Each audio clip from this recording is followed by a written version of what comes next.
என்ன பண்ணிட்டு இருக்கீங்க? காலையில நம்ம வெளியே போனோம்ல, ஆமா. அதான் செடிக்கு தண்ணி ஊத்துற, அதான் செடிக்கு தண்ணி ஊத்திட்டு இருக்கேன். திவி, ம்.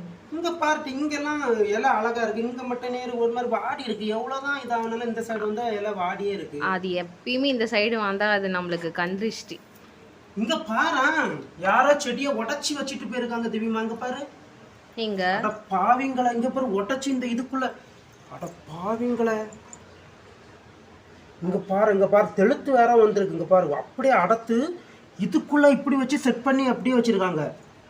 2 நாளா நானும் வந்து அதான் நானும் என்னடா இந்த இலை இவ்வளோ இடமா அப்படியே தெளுத்து வந்த பிறகு ஏன் வாடி இருக்குன்னு பார்த்தா இங்க பாரு. இப்படிதான் இங்க பண்றது. நம்ம வீட்டுல ஆள் இல்லைன்னா இப்படிதான் ஒவ்வொரு வாட்டியும் இங்க இருக்கவா பண்ணியாவ. ஏன் இப்படி பண்ணியாங்கன்னே தெரியல.